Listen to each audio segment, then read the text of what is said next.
السلام عليكم ورحمة الله وبركاته. الحمد لله على إحسانه وكماله، وشكر له على توفيقه وامتنانه، وأشهد أن لا إله إلا الله وحده لا شريك له، وأشهد أن محمدا عبده ورسوله. اللهم صل عليه وعلى آله وأصحابه وأتباعه وسلم تسليما كثيرا. أما بعد. സ്നേഹാദരനായ സത്യവിശ്വാസി സഹോദരങ്ങളെ സഹോദരിമാരെ, അല്ലാഹു സുബ്ഹാനഹു വ തആലയെ സൂക്ഷിച്ച് തഖ്വ പാലിച്ചുകൊണ്ട് ജീവിക്കാൻ കഴിവിൻ്റെ പരമാവധി പരിശ്രമിക്കണം എന്ന ആമുഖമായി എന്നോടും നിങ്ങൾ ഓരോരുത്തരോടും വസിയത്ത് ചെയ്യുകയാണ്, ഓർമ്മപ്പെടുത്തുകയാണ്. അല്ലാഹു സുബ്ഹാനഹു വ തആല നമുക്കെല്ലാം അതിനുള്ള തൗഫീഖ് നൽകി അനുഗ്രഹിക്കുമാറാകട്ടെ. കഴിഞ്ഞ ക്ലാസ്സിൽ വിശുദ്ധ ഖുർആനിലെ 104-ാം അധ്യായം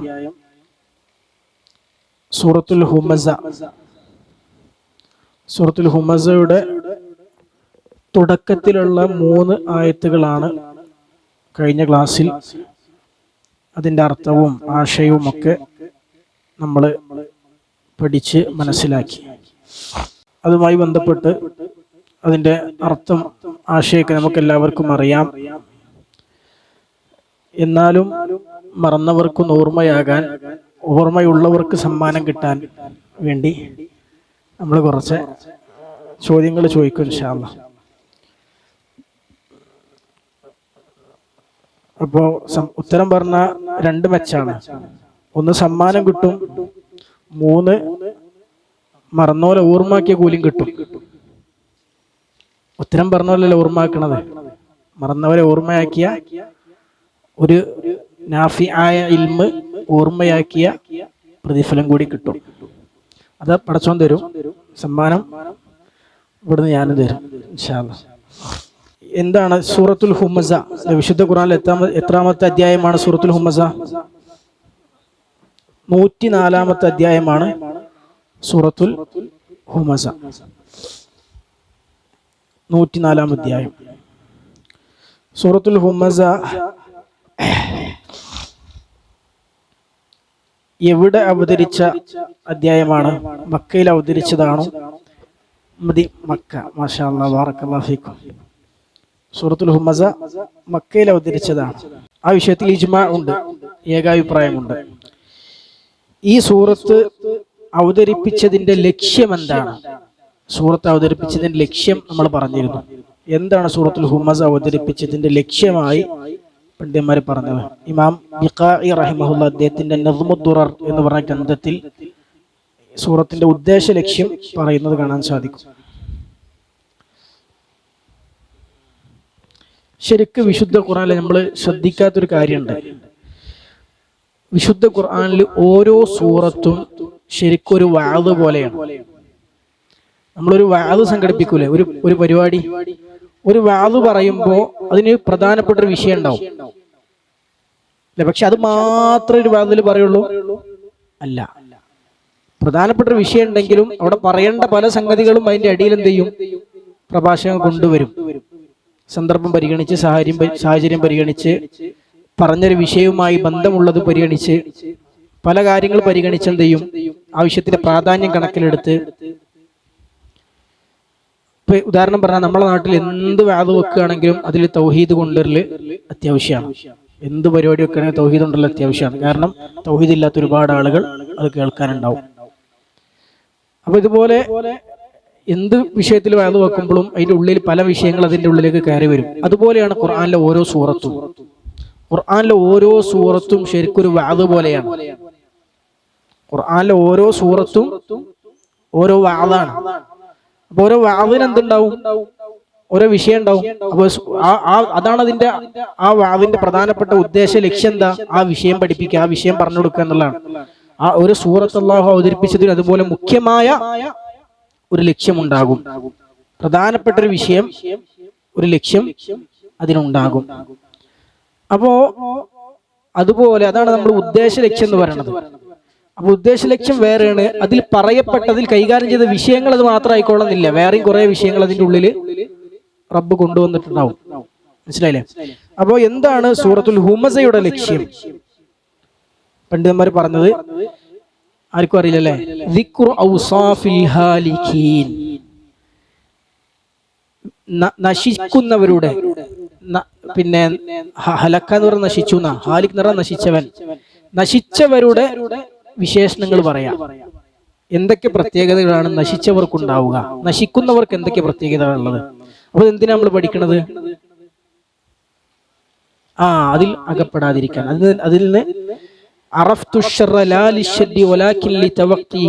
എന്നൊരു കവി പറഞ്ഞു, ഷർറ് എന്താണെന്ന് ഞാൻ അറിഞ്ഞു. എന്തിനാണ്? ഷർറിന് വേണ്ടിയല്ല അറിഞ്ഞത്, അതിനെ സൂക്ഷിക്കാൻ വേണ്ടിയാണ് അറിഞ്ഞത്. ഉമറുൽ ഖത്താബ് റളിയല്ലാഹു അൻഹു പറഞ്ഞ വാചകമായി വളരെയധികം അറിയപ്പെട്ടൊരു വാചകമാണ്. ഷെയ്ഖുൽ ഇസ്ലാം ഇബ്നു തൈമിയ്യ റഹിമഹുല്ലാഹ് കൊണ്ടുവന്ന വാചകമാണ്, ഇദാ നശഅ ഫിൽ ഇസ്ലാമി മൻ ലം യഅരിഫിൽ ജാഹിലിയ്യ യൻഖുദുൽ ഇസ്ലാമു ഉർവതൻ ഉർവ ഔ കമാ ഖാൽ റളിയല്ലാഹു അൻഹു. എന്താണ് ഇസ്ലാമിൽ ജാഹിലിയത്ത് എന്താണെന്ന് അറിയാത്തവൻ, അവിവേകം എന്താണ്, വിവരക്കേടിന്റെ കാലഘട്ടത്തിൽ ഉണ്ടായിരുന്ന സംഗതികൾ എന്താണെന്ന് അറിയാത്തവൻ ഇസ്ലാമിൽ വളർന്നു വന്നാൽ ഇസ്ലാം കയറുകൾ, ഓരോ പിരികൾ അഴിഞ്ഞഴിഞ്ഞു പോകുന്നത് പോലെ ഇസ്ലാം അഴിഞ്ഞഴിഞ്ഞില്ലാതെയാകും. അല്ലാഹു സുബ്ഹാനഹു വ തആല ഖുർആനെ കുറിച്ച് പറഞ്ഞു, വലിതസ്തബീന സബീലുൽ മുജ്രിമീൻ, അക്രമികളുടെ വഴി വ്യക്തമാകാൻ വേണ്ടി. ഖുർആൻ അവതരിപ്പിച്ചത് എന്തിനും കൂടിയാണ്? അക്രമികളുടെ വഴി എന്താന്ന് വ്യക്തമാകാൻ കൂടിയാണ് അള്ളാഹു ഖുർആൻ അവതരിപ്പിച്ചത്. നന്മയുടെ വഴി മാത്രമല്ല, മോശത്തിന്റെ വഴി എന്തൊക്കെയാണ്, തിന്മയുടെ വഴികൾ എന്തൊക്കെയാണ്, അതും നമ്മൾ അറിയണം. എന്തിന്? സൂക്ഷിക്കാൻ വേണ്ടി. അതാണ് ഹുദൈഫത്ത് ബിൻ യമാൻ റളിയല്ലാഹു അൻഹു പറഞ്ഞു, ആളുകളൊക്കെ അല്ലാഹുവിന്റെ റസൂലിനോട് ഖൈറിനെ കുറിച്ച് ഇങ്ങനെ ചോദിക്കും, ഞാൻ റസൂലുള്ളാഹിന്റെ ഷർറിനെ കുറിച്ച് ചോദിച്ചു. എന്താ? മഖാഫത അൻ യുസീബനി ഔ കമാ ഖാല റളിയല്ലാഹു അൻഹു, അതെന്നെ ബാധിക്കുമോ എന്ന പേടി കൊണ്ട് ഞാൻ ഷർറിനെ കുറിച്ചായിരുന്നു ചോദിച്ചിരുന്നത്. അതുകൊണ്ട് തന്നെ ഫിത്നയുമായി ബന്ധപ്പെട്ട, അന്ത്യനാളിൽ വരാനുള്ള ഫിത്നകളുമായി ബന്ധപ്പെട്ട പല പ്രവചനങ്ങൾ, ഭാവിയിൽ സഹാബത്തിന്റെ കാലഘട്ടത്തിലും പിന്നെ അവസാന കാലഘട്ടത്തിലൊക്കെ സംഭവിക്കുന്ന പല കാര്യങ്ങളെക്കുറിച്ചുമുള്ള അങ്ങനത്തെ ഒരുപാട് ഹദീസുകൾ ഉദ്ധരിച്ചത് ഹുദൈഫത്ത് ബിൻ യമാൻ റളിയല്ലാഹു അൻഹു ആണ്. കാരണം റസൂലുള്ളാഹിയോട് ഇങ്ങനെ ചോദിച്ചു, വരാനിരിക്കുന്ന ഷർറ് എന്തൊക്കെയാണ്. അപ്പോൾ റസൂൽ അങ്ങനെ പറഞ്ഞു കൊടുക്കും വഹി പ്രകാരം. അപ്പോൾ ഷർറുകൾ അറിയുന്നത് അതിനെ സൂക്ഷിക്കാൻ വേണ്ടി, അതിൽ പെട്ടുപോകാതിരിക്കാൻ വേണ്ടിയാണ് എന്ന് നമുക്ക് മനസ്സിലാക്കാൻ സാധിക്കും.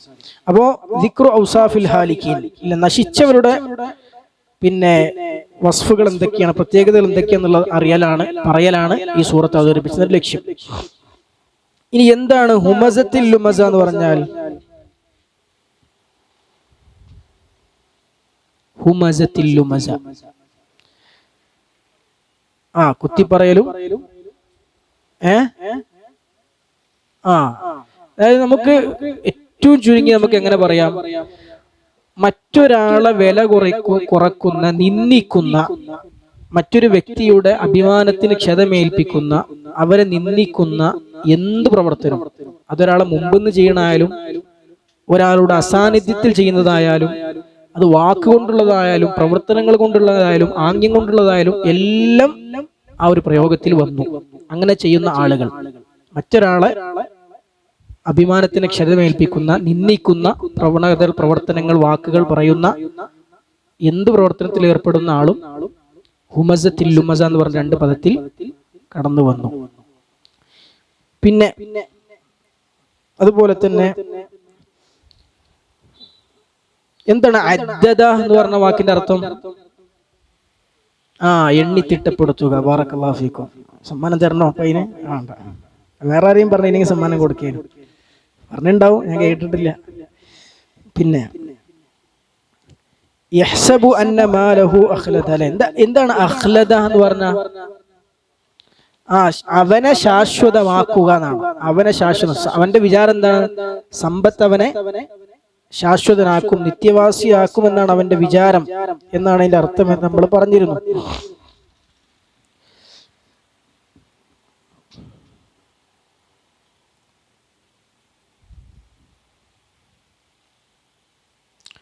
അതുപോലെ തന്നെ ഈ സൂറത്ത് നമ്മൾ പറഞ്ഞിരുന്നു, ഈ സൂറത്ത് അവതരിച്ചത് ആരെ വിഷയത്തിലാണ് എന്ന് 2-3 അഭിപ്രായങ്ങൾ പിന്നെ മുഫസ്സിരീങ്ങൾക്കിടയിലുണ്ട്. അതില് പിന്നെ 1-2 പേരിറക്കിയും പറയാൻ കഴിയുമോ? 2-3 പേര് ബോർഡുമ്പിൽ നമ്മൾ ഒരാളെ പേര് എഴുതിയിരുന്നു.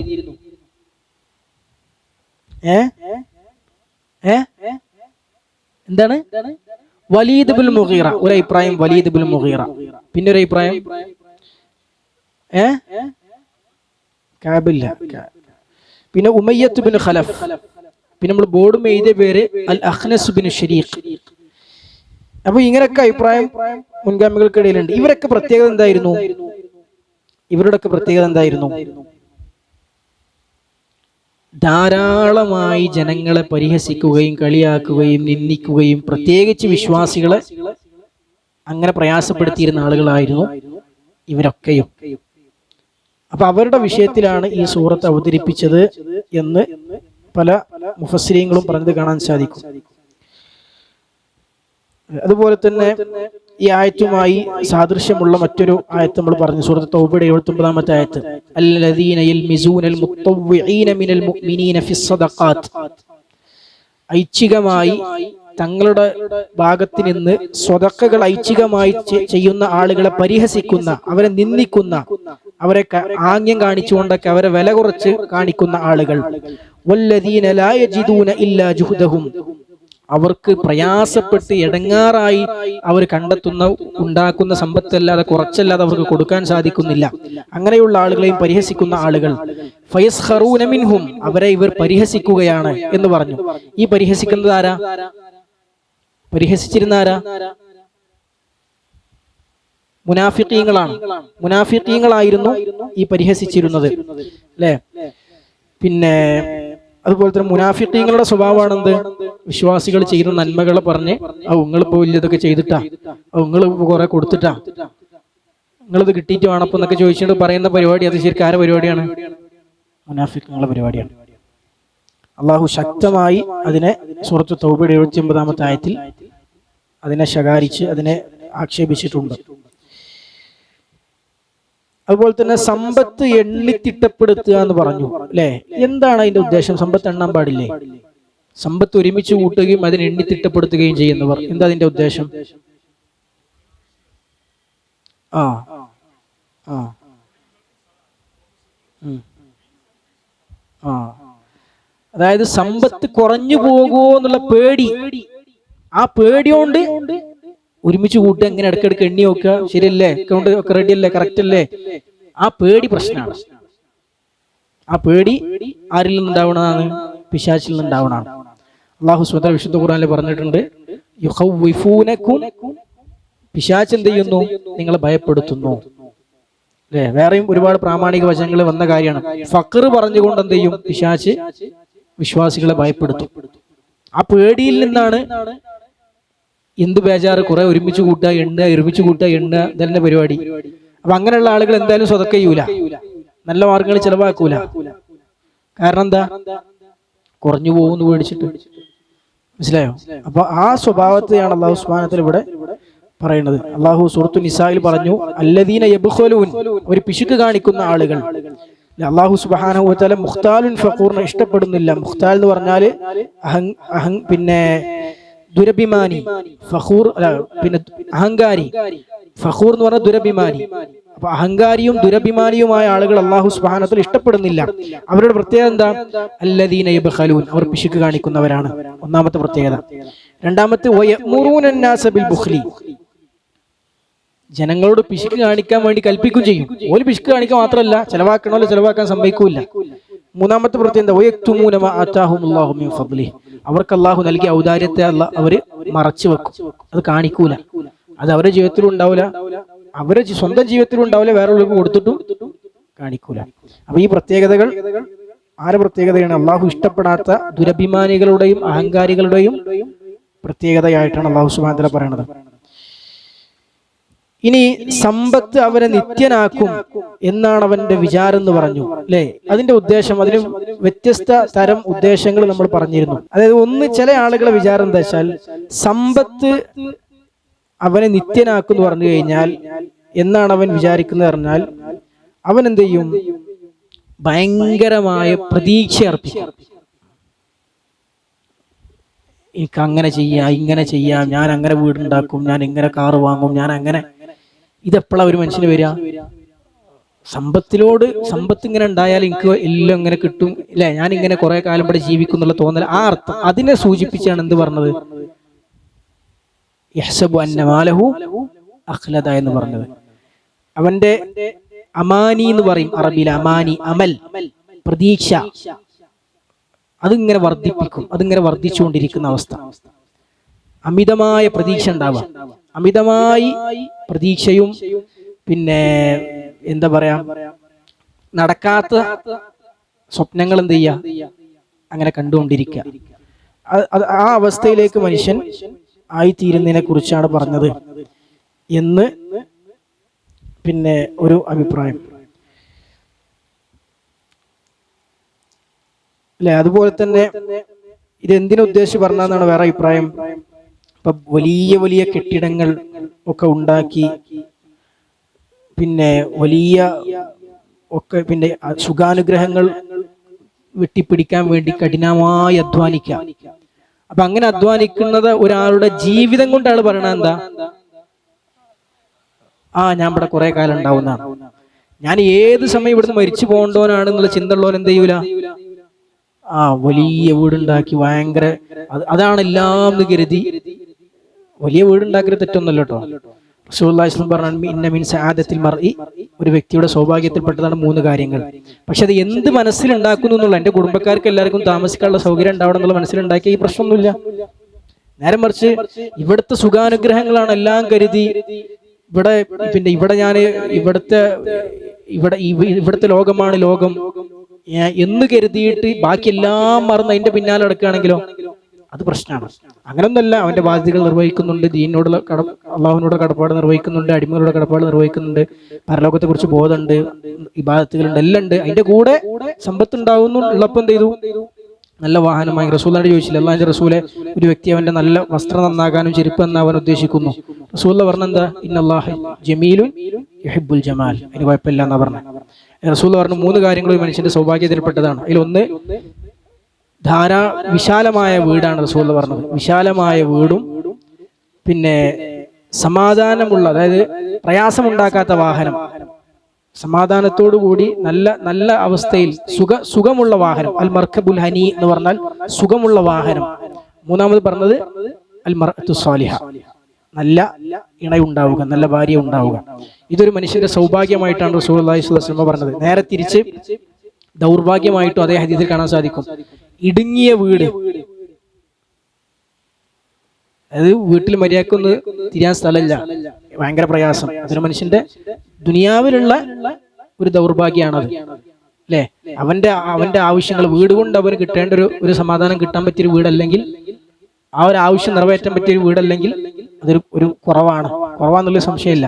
അതുപോലെ തന്നെ പ്രയാസകരമായ വാഹനം ഉണ്ട്, പക്ഷെ എന്നും കേടാണ്, എപ്പോഴും അടങ്ങാറാണ്, ആകെ പ്രയാസാണ്.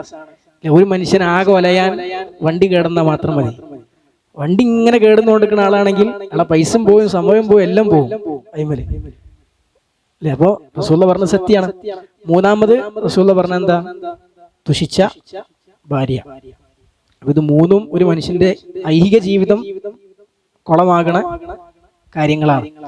അപ്പൊ അത് ഉണ്ടായി എന്നുള്ള തെറ്റല്ല. പക്ഷെ ബാക്കിയെല്ലാം മറന്ന് ഈ ഒരു ചിന്തയിൽ ഇവിടെ ഞാൻ എന്നും ജീവിക്കുന്നുള്ള മട്ടിൽ ബാക്കിയെല്ലാം മറന്ന് ഒരുപാട് കടവും ലോണും ഹറാമും ഹലാലും നോക്കാതെ സമ്പാദിച്ച് അങ്ങനെ ഇതെപ്പോഴാണ് ഒരു മനുഷ്യൻ ചെയ്യാം? ഇത് ഈ മനസ്സിലുള്ളവർക്ക് ചെയ്യാൻ പറ്റുള്ളൂ. ഞാൻ ഇവിടെ എന്നും ജീവിക്കും, ഇവിടുത്തെ ലോകമാണ് എല്ലാ ലോകം, ഇവിടെയാണ്. ആ ഒരു ചിന്ത ഉള്ളവർക്ക് അങ്ങനെ ചെയ്യാൻ സാധിക്കുകയുള്ളൂ. അപ്പൊ അവർ ജീവിതം കൊണ്ട് അവർ പറയാണെന്ത്, തൊള്ളോണ്ട് പറയല്ല. യഹ്സബന്ന മലഹുദർ മനസ്സിലോ കരുതുണ്ടെന്നല്ല, ഞാൻ ഇവിടെ എന്നും ജീവിക്കുന്നവന്റെ മനസ്സിൽ വിചാരം ഉണ്ടെന്നല്ല അതിന്റെ അർത്ഥം. ഒരു വിശദീകരണമാണ് നമ്മൾ പറഞ്ഞത്. അവന്റെ ജീവിതം കൊണ്ടോ പറയണ എന്താ? ഞാൻ ഇവിടെ എന്നും ജീവിക്കുന്നതാണ്, കാരണം അവൻ അള്ളാഹുവിന്റെ നിയമങ്ങൾ പാലിക്കുന്നില്ല. അതെ പറയലുണ്ട്. അതെ അതന്നെയാണ്. അതാണ് ഒരു വിശദീകരണം. അതായത് അവരുടെ ജീവിതം കൊണ്ട് അവർ പറയാണെന്ത്, ഞാനിവിടെ ഒന്നും ജീവിക്കും. കാരണം പടച്ചോന്റെ ഹലാലും ഹറാമും നോക്കണില്ല, അള്ളാഹുവിന്റെ നിയമങ്ങൾ പാലിക്കണില്ല, പടച്ചോനുള്ള ബാധ്യതകൾ നിർവഹിക്കുന്നില്ല, അവന്റെ സഹജീവികളുടെ ബാധ്യതകൾ നിർവഹിക്കുന്നില്ല. അപ്പോൾ അവന്റെ വിചാരം എന്താ? ഞാൻ ഇവിടെ ഒന്നും ജീവിക്കും, പടച്ചോന്റെ അടുത്തേക്ക് പോകാനില്ല, മരിക്കുന്നില്ല എന്നുള്ള വിചാരമുള്ളവർക്ക് ചെയ്യാൻ പറ്റുള്ളൂ. അതാണ് ഇതിന്റെ ഉദ്ദേശം എന്ന് പറഞ്ഞ പണ്ഡിതന്മാരുണ്ട്. മറ്റൊരു വിശദീകരണം ഇതിൽ പറഞ്ഞാൽ എന്താ വെച്ചാല്, പിന്നെ ചില ആളുകൾ അങ്ങനെ തന്നെ വിചാരിക്കും, എന്ത്, ഞാനിങ്ങനെ കുറെ സമ്പത്തൊക്കെ പിടിച്ചു വെച്ചാൽ എനിക്ക് എന്റെ ആയുസ് കൂട്ടാൻ പറ്റും, അങ്ങനെ തന്നെ വിചാരിക്കും. ഉദാഹരണം പറഞ്ഞാൽ, ഇന്നിപ്പോ ഇവിടെ അടുത്ത് ഞാനൊരു വാർത്ത കണ്ടു. റഷ്യ, ചൈന പോലുള്ള വേറെയും ഏതൊക്കെ യൂറോപ്യൻ കൺട്രീസിലേക്കുള്ള വലിയ പണക്കാര് അവരുടെ അടുത്തൊക്കെ ഭരണാധികാരികൾ കോടികൾ ചെലവാക്കി പരീക്ഷണങ്ങൾ നടത്തുകയാണ്. എന്തിനാ അറിയോ? മരിച്ചാതൊക്കെ എന്നും ജീവിച്ചിരിക്കാൻ വകുപ്പുണ്ടോ. അപ്പം ചൈനന്റെ ഭരണാധികാരിയും റഷ്യന്റെ ഭരണാധികാരിയൊക്കെ കാലങ്ങളായിട്ട് ഭരണാധികാരികളാണല്ലോ. അവിടെ ഇലക്ഷനും ഇല്ല, ഒന്നുമില്ല, എല്ലാം ഒരു സ്വേച്ഛാധിപത്യമാണല്ലോ അവിടെ ഉള്ളത്. അപ്പൊ അവര് പരീക്ഷണം നടത്തിക്കൊണ്ടിരിക്കുകയാണ്. എന്താണ്, ഇനി മരിച്ചാതെ അങ്ങനെ മുന്നോട്ട് പോകാൻ പറ്റുമോ? എന്നിട്ട് അവരുടെയൊക്കെ ജീവിത ശൈലി പോലും ആ രൂപത്തിലാണല്ലോ. ആയുസ് നീളാൻ എന്നും ഒരു പ്രത്യേക കെമിക്കൽ ഉപയോഗിച്ച് കുളിക്കലും, അതായത് വാർദ്ധക്യം എന്ന് പറഞ്ഞ അവസ്ഥ വരാതെക്കാനുള്ള ഒരുപാട് പരിശ്രമങ്ങൾ അവരുടെ ഭാഗത്തു നിന്ന് ഉണ്ടാവേണ്ടതാണ്. ഒക്കെ എന്തിനാ എന്നൊന്ന് ജീവിക്കുക. അപ്പൊ ഇതെന്താ, സമ്പത്തും ദുനിയാവിൽ കുറെ സുഖാനുഗ്രഹങ്ങൾ കൂടിയപ്പോൾ ഓർക്ക് തോന്നുകയാണെന്ത്, എനിക്ക് ഇവിടെ ഒന്നും ജീവിക്കാൻ പറ്റും, ഞാനിവിടെ നിന്ന് മരിച്ചു പോവില്ല. സൂറത്തുൽ കഹ്ഫിൽ പറഞ്ഞല്ലോ, സൂറത്തുൽ കഹ്ഫിൽ ആ മനുഷ്യന്റെ കഥ എന്താ പറഞ്ഞേ? അയാൾ പറഞ്ഞ വാചകം എന്താണ് ആയത്തെന്തേനു? ഈ ആശയാണ് പറയണത്. പിന്നെ മാഷാ അല്ലാഹു ലാ ഖുവത ഇല്ലാ ബില്ലാ. മുസഫുണ്ടാ?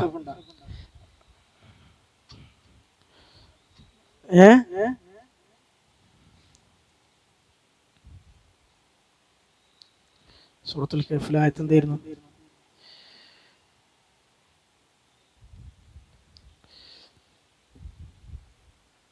റബ്ബ് ആയത്ത്. അതെ അതെ അതെ അതെ, അതാണ് ആശയം. ആയത്ത് എന്തായിരുന്നു? ആശയം അതാണ്. മാഷാ അല്ലാഹ്, ബറക്കല്ലാഹു ഫീക്കും. ഉണ്ടെങ്കിൽ തന്നെ ഞാൻ കഴിച്ചില്ല. ഇത് അതൊന്നല്ല,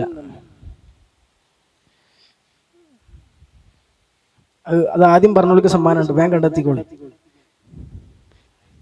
ആയത്ത്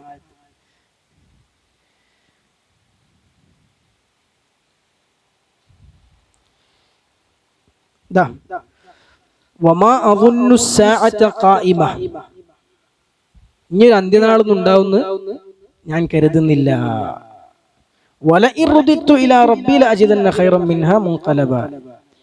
അതിന്റെ മുമ്പ് പറഞ്ഞു, ഇത് നശിച്ചു പോകുന്നു ഞാൻ കരുതുന്നില്ല, വിചാരിക്കുന്നില്ല. ഇത് നശിച്ചു പോകുന്ന തന്നെ ഞാൻ കരുതുന്നില്ല. അപ്പോ ആ തോട്ടത്തിന്റെ സുഖാനുഗ്രഹങ്ങൾ അനുഭവിച്ചപ്പോ മനുഷ്യന് തോന്നിയെന്ത്, ഇതൊന്നും നശിച്ചു പോകുന്നു തോന്നുന്നില്ല, ഇനി ഒരു അന്ത്യസമയം ഉണ്ടാവുമെന്ന് ഞാൻ കരുതുന്നില്ല. അപ്പൊ അക്ഷരാർത്ഥത്തിൽ ആ മനുഷ്യൻ അങ്ങനെ വിചാരിച്ചിക്കണേ. ഇനി അഥവാ ഉണ്ടെങ്കിൽ തന്നെ ഞാൻ എന്ത് ചെയ്യും? അവിടെ ഞാൻ രക്ഷപ്പെടും ചെയ്യും എന്നായിരുന്നു ആ മനുഷ്യന്റെ ധാരണ. അപ്പൊ അങ്ങനെ തന്നെ വിചാരിക്കുന്ന ആളുകളും ഉണ്ട്. അപ്പൊ അങ്ങനെ ഈ ആയത്തിനെ വിശദീകരിച്ച പണ്ഡിതന്മാരെ നമുക്ക് കാണാൻ സാധിക്കും. അതുപോലെ തന്നെ, എന്നാൽ യാഥാർത്ഥ്യം എന്താണ്? യാഥാർത്ഥ്യം സമ്പത്ത് പിശുക്കു വെക്കുകയും നന്മ ചെയ്യാതിരിക്കുകയും പുണ്യം ചെയ്യാതിരിക്കുകയും ചെയ്താൽ സമ്പത്ത് കുറയാണ് ചെയ്യുക, ആയുസ് കുറയാണ് ചെയ്യുക. റസൂലുള്ളാഹി സ്വല്ലല്ലാഹു അലൈഹി വസല്ലം പറഞ്ഞു, ആരെങ്കിലും അവന്റെ ആയുസ് കൂടാൻ ഉദ്ദേശിക്കുന്നെങ്കിൽ അവന്റെ കുടുംബബന്ധം ചേർക്കട്ടെ. ആയുസ് വർദ്ധിക്കും കുടുംബബന്ധം ചേർത്താൽ. പുണ്യകർമ്മങ്ങൾ ചെയ്താൽ, സ്വതക്കകൾ ചെയ്താൽ അള്ളാഹു വർദ്ധിപ്പിച്ചു തരികയാണ് ചെയ്യുക. അല്ലെ, ഒരു മനുഷ്യനെ സഹായിച്ചാൽ അള്ളാഹു സഹായിക്കുകയാണ് ചെയ്യുക. യഥാർത്ഥ നന്മകളും നല്ല കാര്യങ്ങളാണ് എന്ത് ചെയ്യുക? ആയുസ് വർദ്ധിപ്പിക്കലും സുഖലോലുപതകൾ വർദ്ധിപ്പിക്കും, അല്ലെങ്കിൽ അനുഗ്രഹങ്ങൾ വർദ്ധിപ്പിക്കുകയും സമാധാനം വർദ്ധിപ്പിക്കുകയും ചെയ്യാം. തിന്മകൾ മനസ്സമാധാനം ഇല്ലാതാക്കുകയും ആയുസ്സിനെ ഞെരുക്കുകയും ഉള്ള സുഖാനുഗ്രഹങ്ങൾ പോകാൻ കാരണമാവുകയൊക്കെയാണ് യഥാർത്ഥത്തിൽ ചെയ്യുക. അതുപോലെ തന്നെ അപ്പൊ അത്രയും കാര്യങ്ങളൊക്കെ നമ്മൾ കാര്യമായും കഴിഞ്ഞ ക്ലാസ്സിൽ പറഞ്ഞത്.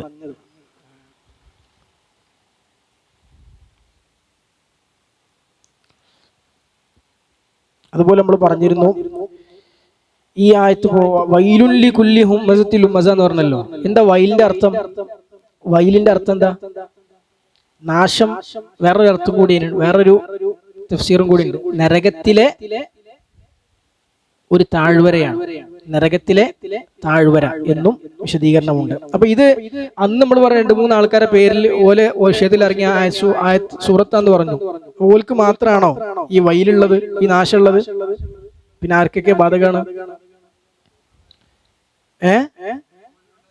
അതായത് സത്യവിശ്വാസികൾ അവർ ചെയ്ത പണി എന്താ? സത്യവിശ്വാസികളെ പരിഹസിച്ചു, കളിയാക്കി, പിന്നെ അവരെ കുത്തുവാക്കുകൾ പറഞ്ഞു, അല്ലെ, അവരെ വില കുറച്ച് കണ്ടു. ആ പണി എടുക്കുന്ന ഏത് കാലഘട്ടത്തിൽ എടുക്കുന്ന ആർക്കും ഈ ശിക്ഷ ബാധകമാണ്.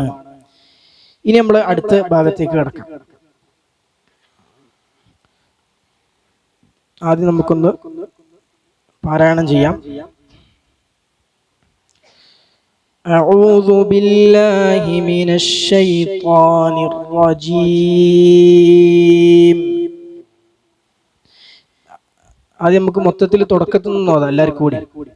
അഊദു ബില്ലാഹി മിനശ് ശൈത്വാനിർ റജീം.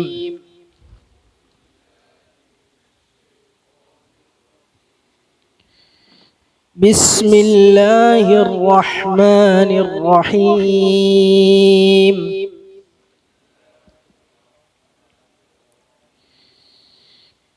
വൈലുൽ ലികുല്ലി ഹുമസത്തിൽ ലുമസഹ.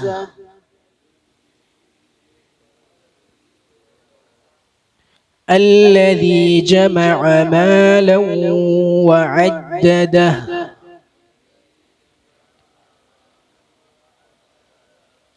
مالا وعدده.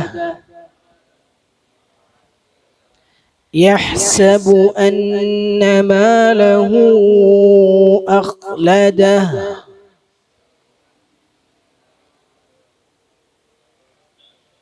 أخلد لا أخلده. يحسب أن ماله أخلده.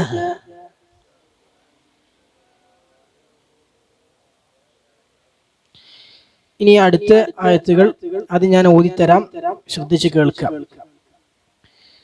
كلا لينبذن في الحطمة وما أدراك ما الحطمة نار الله الموقدة التي تطلع على الأفئدة إنها عليهم مؤصدة في عمد ممددة. അപ്പോൾ ഇതിൽ ശ്രദ്ധിക്കേണ്ട കാര്യങ്ങൾ എന്തൊക്കെയാണ്? കല്ലാ ലയുംബദന്ന ഫിൽ ഹുതമ. അവിടെ കല്ലാ എന്ന് പറഞ്ഞ് വേണമെങ്കിൽ നിർത്താം, വേണമെങ്കിൽ നിർത്താതെ ഓതുകയാണ് അഫ്ളൽ. കല്ലാ വേണമെങ്കിൽ എങ്ങനെ ഓതാം? കല്ലാ നിർത്തിയിട്ട് ലയുംബദന്ന ഫിൽ ഹുതമ എന്ന് ഓതാം. ലയുംബദന്ന ഫിൽ ഹുതമ, അവിടെ എന്താ നിയമം? ലയുംബദന്ന അല്ലേ? ഇവിടെ അങ്ങനെ ഒരു മീം ഇട്ടിട്ടുണ്ടാവും. അതായത് ഈ നൂനിനെ മീമാക്കി മറിക്കണം. ലയുൻബദ നല്ല ഓത. ലയുൻബദന്ന നൂനല്ല ഉച്ചരിക്കുക. ഇങ്ങോട്ട് നോക്കി, നൂനല്ല ഉച്ചരിക്കുക. ലയുൻബദന്ന നൂനല്ല ഉച്ചരിക്കുക. യുൻ എന്ന് ഓതരുത്. എങ്ങനെ ഓതണം? യും. മീമാക്കി മറിക്കണം. നൂനിനെ എന്താക്കണം? മീമാക്കി മറിക്കണം. ലയുംബദന്ന ലയുംബദന്ന. യും മീമാണ്. യും. ലയുംബദന്ന ഫിൽ ഹുതമ. ലയുംബദന്ന സ്വാഭാവികമായിട്ട് നമ്മൾ മണിക്കും, ശുദ്ധുണ്ടല്ലോ. ഫിൽ ഹുതമ ഉച്ചരിക്കുമ്പോ ശ്രദ്ധിക്കുക. ഹുത്വ എന്ന് ചുണ്ട് കൂർപ്പിക്കരുത്. ഹുത്വമ അല്ല, ഹുതമ. ഹുതമ നാവിന്റെ പിൻഭാഗവും മധ്യഭാഗവും മേലോട്ട് ഉയർത്തുക. ഹുതമ ഹുതമ. ഹു എന്ന് പറയുമ്പോ ചുണ്ട് കൂർപ്പിക്കും. എന്തുകൊണ്ടാ? വമ്മുള്ളോണ്ടാണ്. വമ്മുള്ളോണ്ട് ചുണ്ട് കൂർപ്പിക്കാണ്. ഹു എന്ന് പറയുമ്പോ. താ പറയുമ്പോ ചുണ്ട് കൂർപ്പിക്കരുത്. ലയുംബദന്ന ഫിൽ ഹുതമ. ഹുത ത പറഞ്ഞട്ടെ. ത ത ത ലയുംബദന്ന ഫിൽ ഹുതമ. പിന്നെ അടുത്ത ആയത്ത് ഓതുമ്പോ വമാ അദ്റാക, അവിടെ എന്താ നിയമം? വമാ അദ്റാക ഇവിടെ എന്തോന്നുണ്ടല്ലോ, മദ് മുൻഫസിൽ. എത്രയാ നീട്ടേണ്ടത്? 4 or 5 നീട്ടൽ നിർബന്ധാണോ ജായിസാണ് അല്ലെ? കല്ലാ ഒന്നിക്കൽ കല്ലാ ലയുംബദന്ന നോദ സാധാ നീട്ടൽ, അല്ലെങ്കിൽ കല്ലാ ലയുംബദന്ന. വമാ അദ്റാക നോദ, ഒന്നുകിൽ വമാ അദ്റാക എന്ന് സാധാ 2 ഹർഫ് നീട്ടുക, അല്ലെങ്കിൽ വമാ അദ്റാക എന്ന് 4 or 5 ഹർഫ് നീട്ടുക. വമാ അതുപോലെ അദ് അല്ലെ, ദാലിന് സുക്കൂന് വന്നു, ദാല് കൽക്കലത്തിന്റെ അക്ഷരാണ്. അപ്പൊ അദ്റാക എന്ന് ഓതരുത്, അദ്റാകല്ല. വമാ അദ്റാക എന്ന് ഓതരുത്. വമാ അദ്റാക മൽ ഹുതമ അല്ല, വമാ അദ്റാക മൽ ഹുതമ. അത് കൽക്കല മുഴക്കമുണ്ടാകണം. വമാ അദ്റാക അദ്റാക അദ്റാക മൽ, അതുപോലെ റാ തഫ്ഖീം ചെയ്യണം, റാ തഫ്ഖീം ചെയ്യണം. വമാ തഫ്ഖീം എന്ന് പറഞ്ഞാൽ കനപ്പിക്കണം. വമാ അദ്റാ, അത് റാ എന്നല്ല, അദ്റാ അദ്റാ. വമാ അദ്റാക മൽ ഹുതമ. ഹുതമ നാറുല്ലാഹിൽ മൂഖദ. നാറു റാ തഫ്ഖീം ചെയ്യണം, എന്നാൽ നൂനെ തഫ്ഖീം ചെയ്യരുത്. നോറു എന്ന് പറയരുത്, നോ അല്ല നാ. നാറു നാറുല്ലാഹ്, അല്ലാഹ് എന്ന് പറയുമ്പോ ലാമിനെ തഫ്ഖീം ചെയ്യണം. നാറുല്ലാഹി, നാറുല്ലാഹി ലാഹി അല്ല, നാറുല്ലാഹി. നാറുല്ലാഹിൽ മൂഖദ. മൂഖ ഖാഫിന് എന്ത് ചെയ്യണം? കനപ്പിക്കണം, തഫ്ഖീം ചെയ്യണം. മൂഖ. എന്നാൽ ദാലിനെ കനപ്പിക്കുക, ദോ എന്ന് പറയരുത്. മൂഖദ, ദ ദ നേർപ്പിച്ച് ഉച്ചരിക്കണം. എങ്ങനെ ഉച്ചരിക്കുക? മൂഖദ. പറയട്ടെ. മൂഖ, ഖാഫിനെ കനപ്പിക്കണം. മൂഖദ, മൂഖദ. നാറുല്ലാഹിൽ മൂഖദ. അതുപോലെ നമ്മള് ആദ്യത്തെ 3 ആയത്തെടുത്ത് പറഞ്ഞിരുന്നു, ഈ ഹാത്ത താ മർബൂത്ത വരുമ്പോ ഒക്കെ അവസാനിപ്പിക്കുമ്പോ എന്നുള്ള ശബ്ദം വരണം. ഹുതമ. പിന്നെ അൽ മൂഖദ, മനസ്സിലല്ലേ? സുക്കൂനുള്ള ഹാന്റെ ശബ്ദമാണ് വരേണ്ടത്. അല്ലതി തത്വാലിഉ, ത ത നേർപ്പിച്ചുച്ചരിക്കുക, ത. എന്നാൽ ത കനപ്പിച്ചുച്ചരിക്കുക. തത്വാലിഉ പറഞ്ഞാട്ടെ. തത്വാലിഉ തത്വാലിഉ. ചുണ്ട് കൂർപ്പിക്കരുത്, തത്വ അല്ല. നാവിനെ പിൻഭാഗം മേലോട്ട് ഉയർത്തുക. തത്വാലിഉ തത്വാലിഉ അലൽ അഫ്ഇദ. അലൽ അഫ്ഇദ. അലൽ അഫ്ഇദ. അതുപോലെ ഇന്നഹ അലൈഹിം മുഖ്സദ. ഇവിടെ 2 മീമും കൂടി ചേർത്ത് ഓതണം അല്ലേ? അലൈഹിം മുഖ്സദ. അതിനെന്താ പറയാ? ഇദ്ഗാം മുത്തമാസിലൈൻ. വേറെന്ത് പേരുണ്ടല്ലോ, സഗീർ. അപ്പോ ഇന്നഹ അലൈഹിം മുഖ്സദ. സ അല്ലേ? സ കനപ്പിക്കണം, സ കനപ്പിക്കണം. നാവിന്റെ പിൻഭാഗം മേലോട്ട് ഉയർത്തുക.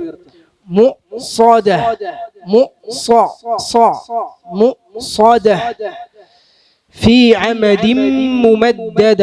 ഫീ അമദിൻ. ഇവിടെയും ഇവിടെ എന്താ ചെയ്യേണ്ടി? ഇദ്ഗാം ഈ തൻവീനെ ശേഷമുള്ള മീമിലേക്ക് ലയിപ്പിച്ച് പാരായണം ചെയ്യണം. അമദിൻ മുമദ്ദദ. അമദിൻ അമദിൻ അമദിൻ മുമദ്ദദ എന്നാണ് പാരായണം ചെയ്യേണ്ടത്. ഓക്കെ. അപ്പൊ നീ ഇതൊക്കെ പാലിച്ചുകൊണ്ട് നമ്മൾ ഓതാണ്. أعوذ بالله من الشيطان الرجيم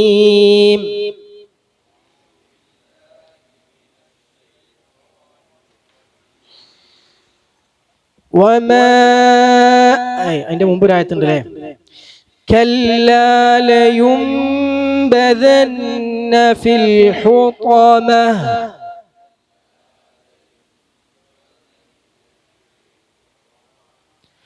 كلا لينبذن في الحطمة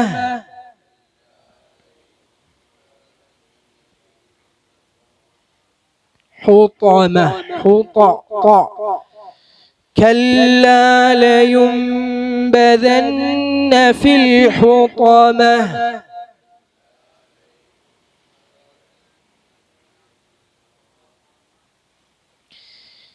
وما أدراك ما الحطمة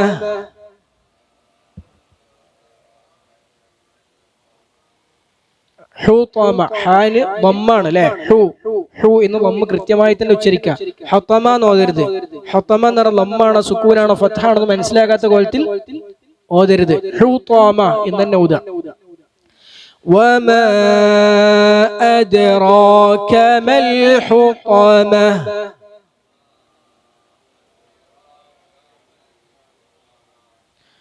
وما أدراك ما الحطمة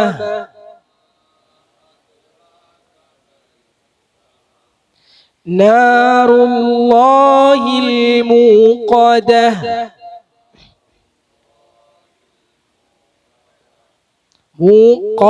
موقدة نار الله الموقدة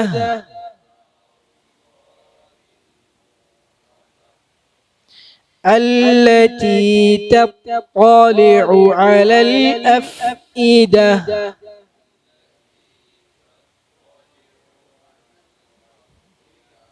أفئدة نودرد عين لا همزة يعني لا أفئدة التي تطلع على الأفئدة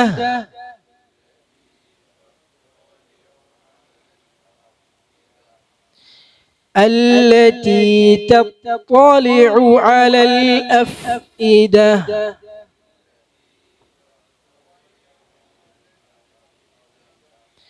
إنها عليهم مؤصدة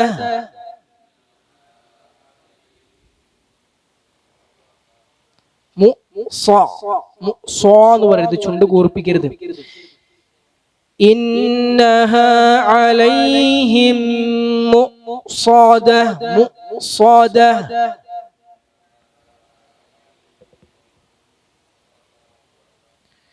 മീം ഉച്ചരിക്കുമ്പോൾ ചുണ്ട് കൂർപ്പിക്കും മു ദമ്മുള്ളതുകൊണ്ട്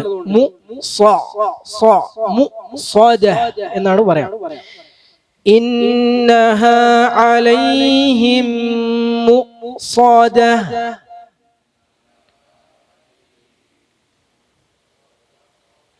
في عمد ممددة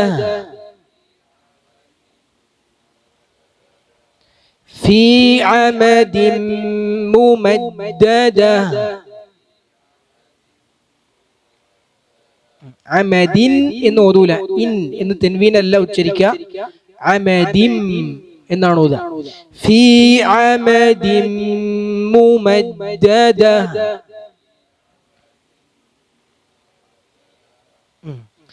എന്താണ് അതിന്റെ അർത്ഥം? അല്ലാഹു സുബ്ഹാനഹു വ തആല പറയാണ്, അപ്പൊ ഇങ്ങനെയുള്ള ആളുകളെ കുറ്റം പറയുകയും പരദൂഷണം പറയുകയും ഏഷണി പറയുകയും പരിഹസിക്കുകയും ഒക്കെ ചെയ്യുന്ന ആൾക്ക് നാശമാണ്. അദ്ദേഹത്തിന്റെ പ്രത്യേകത എന്താണ്? അദ്ദേഹത്തിന്റെ പ്രത്യേകത സമ്പത്ത് ഒരുമിച്ച് കൂട്ടുകയും അത് എണ്ണിക്കൊണ്ടിരിക്കുകയും ചെയ്യുന്ന ആളാണ്. അത് ചെലവഴിക്കാതെ പിശുക്കി വെക്കുന്ന അതിൽ അതിയായ താല്പര്യം കാണിക്കുന്ന പൈസ ഉണ്ടാക്കുക എന്നുള്ള ചിന്ത മാത്രമായിട്ട് നടക്കുന്ന മനുഷ്യനാണ്. യഹ്സബു അന്ന മാലഹു അഖ്ലദ, അവന്റെ വിചാരം എന്താണ്? അവന്റെ സമ്പത്ത് അവനെ നിത്യനാക്കും, എന്നൊന്നും ഇവിടെ ജീവിക്കാൻ പ്രാപ്തനാക്കും. അല്ലെങ്കിൽ അവന്റെ സമ്പത്ത് കൊണ്ട് ഇനിയൊരു പരലോകമുണ്ട്, മരണമുണ്ട് എന്നുള്ള ചിന്ത ഇല്ലാത്ത രൂപത്തിൽ ജീവിക്കുന്ന മനുഷ്യനാണ്. അല്ലെങ്കിൽ ഇതിനെ വേറെ രൂപത്തിൽ നമുക്ക് മനസ്സിലാക്കാൻ പറ്റും, സമ്പത്ത് സമ്പാദിക്കുന്നിടത്ത് അള്ളാഹുവിന്റെ നിയമങ്ങൾ പാലിക്കാത്തവരാണ് അല്ലദീ ജമഅ മാലൻ വഅദ്ദദ എന്ന് പറഞ്ഞാൽ. സമ്പത്ത് ഉണ്ടാക്കുന്നിടത്ത് പടച്ചുള്ള നിയമങ്ങളൊന്നും ശ്രദ്ധിക്കുന്ന വ്യക്തിയല്ല. പിന്നെ അദ്ദേഹം സമ്പത്ത് ഒരുമിച്ച് കൂട്ടുകയും അതിനെ കുറെ എണ്ണി തിട്ടപ്പെടുത്തുകയും ചെയ്യുന്ന ആളാന്ന് പറഞ്ഞാൽ പൈസ ഉണ്ടാക്കാൻ ഭയങ്കരമായി താല്പര്യം കാണിച്ച് അത് ചെലവാക്കാൻ മടിച്ചു നിൽക്കുന്ന മനുഷ്യനാണ് എന്ന് മാത്രമല്ല, യഹ്സബു അന്ന മാലഹു അഖ്ലദ, അവന് ഞാൻ സമ്പത്ത് ചെലവാക്കണ മാർഗം എന്ന് കണ്ടാലോ എന്താ തോന്നുക? ഈ സമ്പത്തെല്ലാം കൂടി ഓനവിടെ നിത്യവാസിയാക്കുന്ന എന്ന് ധാരണയുള്ളത് പോലെയാണ് ഓനത് ചിലവാക്കിക്കൊണ്ടിരിക്കുന്നത്. ഇനി ഇവർക്കുള്ള അവസ്ഥ എന്താണ്? ഇവർക്ക് നാശമുണ്ടെന്ന് അള്ളാഹു തുടക്കത്തിൽ പറഞ്ഞു. ഇനി ആ നാശം എന്താന്നാണ് ഇനി പറയണത്. ആ നാശം എന്താണ്? ഖല്ലാ. എന്താ ഖല്ലാർന? അങ്ങനെയല്ല, അവൻ കരുതേണ്ടതില്ല, അവൻ വിചാരിക്കേണ്ടതില്ല, ഈ മനുഷ്യൻ വിചാരിക്കുന്നത് പോലെയല്ല കാര്യം. അതാണ് ഖല്ലാ എന്ന് പറഞ്ഞാൽ. ആ മനുഷ്യൻ വിചാരിക്കുന്നത് പോലെയല്ല കാര്യം. ലൈസൽ അംറു കമാ യظുന്നു ഹാദൽ ഇൻസാൻ. ഈ മനുഷ്യൻ വിചാരിക്കണ പോലെ എന്നൊന്നും ഇവിടെ നിത്യവാസിയാവൂല അവൻ. ഈ മനുഷ്യൻ വിചാരിക്കണ പോലെ സമ്പത്ത് ചെലവഴിക്കാതെ, നന്മയുടെ മാർഗങ്ങൾ ചെലവഴിക്കാതെ പിടിച്ചു വെച്ചാൽ അവന്റെ ആയുസ് കൂടൂല. ഈ മനുഷ്യൻ വിചാരിക്കുന്ന പോലെ സമ്പത്ത് പിന്നെ അവന്റെ പേരും പ്രശസ്തിയും കീർത്തിയും ഒന്നും കാലാകാലത്തേക്ക് ഇവിടെ സമ്പത്ത് പിടിച്ചു വെച്ചവന് കിട്ടൂല. ഇതൊക്കെയാണ് അതിന് നൽകിയ വിശദീകരണങ്ങൾ. അങ്ങനെ ഒന്നും സംഭവിക്കൂല.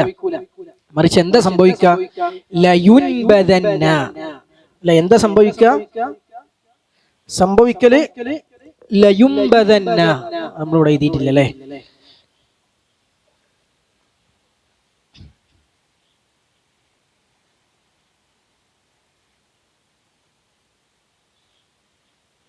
എന്താണ് യുൻബദന്ന പറഞ്ഞ? നബദ എന്ന് പറഞ്ഞ വാക്കുന്നാണ് യുൻബദന്ന ഉണ്ടാവുന്നത്. നബദ. എന്താ നബദ എന്ന് പറഞ്ഞ വാക്കിന്റെ അർത്ഥം? നബദ എന്ന് പറഞ്ഞ എറിയുക എന്നാണ് അർത്ഥം. എറിയുക, ഒഴിവാക്കുക എന്നൊക്കെയാണ് നബദ എന്ന് പറഞ്ഞ വാക്കിന്റെ അർത്ഥം. തർഹിൻ വ ഇൽഖ. തർഹ് എന്ന് പറഞ്ഞ എറിയ, ഇൽഖ എന്ന് പറഞ്ഞ ഇടുക, നിലത്തിടുക. വെച്ചാൽ ഒരു വിലയുമില്ലാതെ ഒഴിവാക്കുക. അതാണ് നബദ, ഒഴിവാക്കി കളയാ. അപ്പം നബദ എന്ന് പറഞ്ഞ വാക്കിനാണ് യുൻബദന്ന വരുന്നത്. നബദ എന്ന് പറഞ്ഞാൽ എന്താ അർത്ഥം? എറിഞ്ഞു, അവനൊരാൾ എറിഞ്ഞു, അവനൊരാൾ ഒഴിവാക്കി. ഏതാണ് നബദ പറഞ്ഞാൽ? നബദ യൻബുദു എന്ന് പറഞ്ഞാലോ? യൻബുദു, അതെ. എന്താ അർത്ഥം? അവനൊരാൾ എറിയുന്നു, അല്ലെങ്കിൽ അവൻ ഒഴിവാക്കുന്നു എന്നാണ് അർത്ഥം. എറിയുന്നു, യൻബുദു. ഇനി അതിന്റെ മജ്ഹൂൽ എറിയപ്പെടുന്നു, അതാണെന്ത്? യുൻബദു. അവൻ എറിയപ്പെടുന്നു, അവൻ എറിയപ്പെടുന്നു. യുൻബദു. ഇനി തീർച്ചയായും എറിയപ്പെടുന്നു. ലയുൻബദു. എറിയപ്പെടുന്നു എന്ന് മാത്രല്ല, മുലാരിന് വേറെ അർത്ഥം കൂടി ഉണ്ട്. അല്ല, അതെ, അത് മുലാരിന് വേറെ അർത്ഥം കൂടി ഉണ്ട്. എറിയപ്പെടും, എറിയപ്പെടുന്നു, എറിയപ്പെടും. രണ്ടർത്ഥത്തിനും അറബിയിലെ ഒറ്റ പ്രയോഗമാണ് യുൻബദു.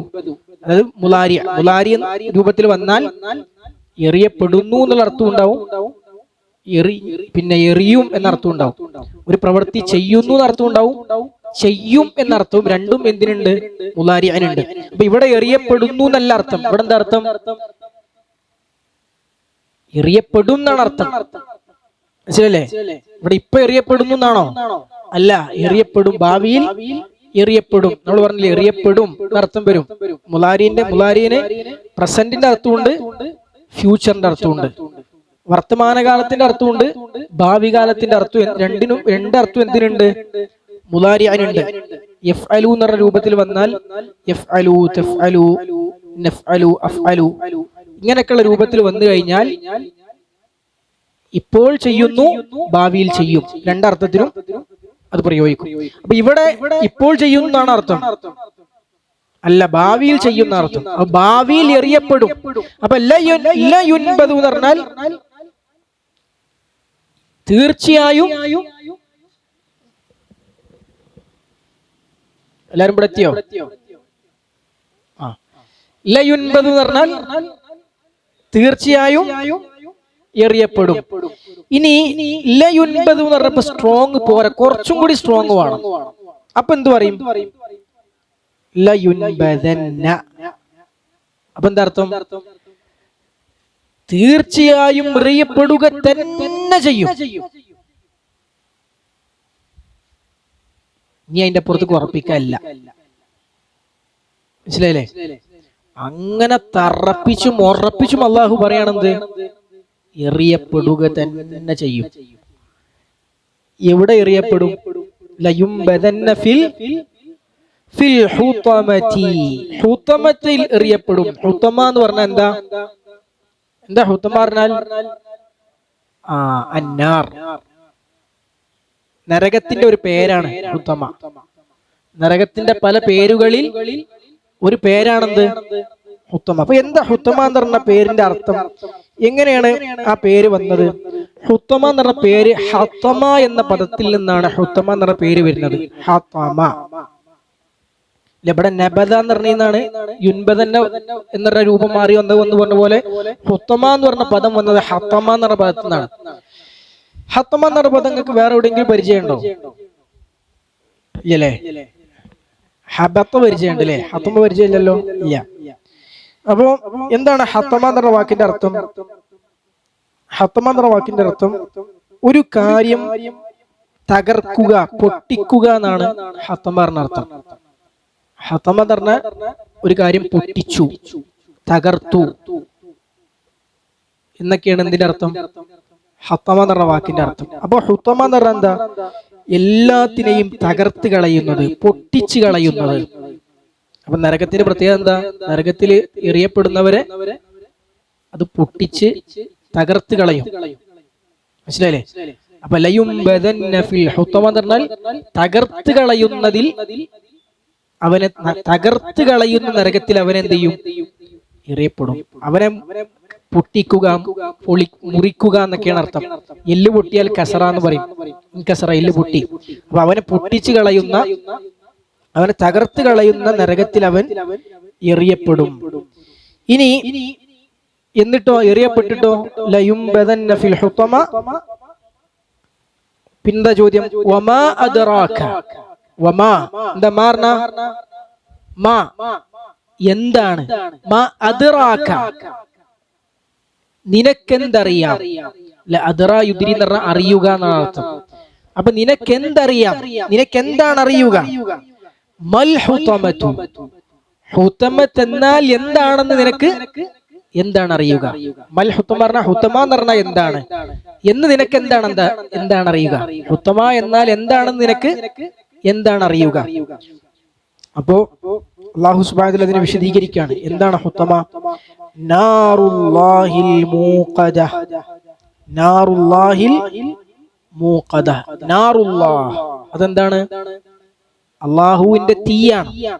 അല്ലാഹുവിന്റെ തീയാണ് ഹുതമ എന്ന് പറഞ്ഞാൽ. എന്താണ് തീന്റെ പ്രത്യേകത? അൽ മൂഖദതു. അൽ മൂഖദതു എന്താ? മൂഖദ ഔഖദ യൂഖിദു എന്ന് പറഞ്ഞാൽ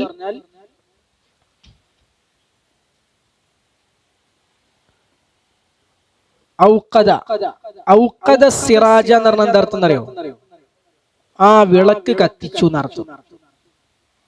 യൂഖിദു സിറാജ പറഞ്ഞാൽ വിളക്ക് കത്തിക്കുന്നു. മനസ്സിലായില്ലേ? മൂഖിദു എന്ന് പറഞ്ഞാൽ കത്തിക്കുന്നവൻ. മൂഖിദു എന്ന് പറഞ്ഞാൽ കത്തിക്കുന്നവൻ. മൂഖദു എന്ന് പറഞ്ഞാലോ കത്തിക്കപ്പെടുന്നവൻ. മൂഖദത്ത് പറഞ്ഞാൽ കത്തിക്കപ്പെട്ടത്, അല്ലെങ്കിൽ കത്തിക്കപ്പെട്ടവൾ, അല്ലെങ്കിൽ കത്തിക്കപ്പെട്ടത്. അപ്പൊ നാറുല്ലാഹിൽ മൂഖദ കത്തിക്കപ്പെട്ട നരക അല്ലാഹുവിന്റെ തീയാണ് ഹുതമ. കത്തിക്കപ്പെട്ട അല്ലാഹുവിന്റെ തീയാണ് ഹുതമ. ആ തീന്റെ പ്രത്യേകത എന്താ? നശിപ്പിച്ചു കളയും. ആ തീ പൊട്ടിച്ചു കളയുന്ന തീയാണത്. നശിപ്പിച്ചു കളയുന്ന തീയാണത്. നഊദു ബില്ലാഹി മിനന്നാർ. അല്ലാഹുമ്മ അജിർനാ മിനന്നാർ. അപ്പൊ പൊട്ടിച്ചു കളയുന്ന, കത്തിച്ചു വെക്കപ്പെടുന്ന അള്ളാഹുവിന്റെ തീ, അതാണെന്ത് ഹുത്തമ എന്ന് പറഞ്ഞാൽ. വമാ അദ്റാക മൽ ഹുത്തമ നാറുല്ലാഹിൽ മൂഖദ. ഇനി ആ തീ എത്രത്തോളം, അതിന്റെ കത്തൽ എത്രത്തോളം ശക്തമാണ്. അല്ലതി പറഞ്ഞാൽ എങ്ങനെയുള്ളത്, അത് എങ്ങനെയുള്ളതാണ്. അല്ലതി തത്വലിഉ എന്ന് പറഞ്ഞു കഴിഞ്ഞാൽ, പിന്നെ ഇത്വല എത്തലി പറഞ്ഞ രണ്ടർത്ഥമുണ്ട്. ഇത്വല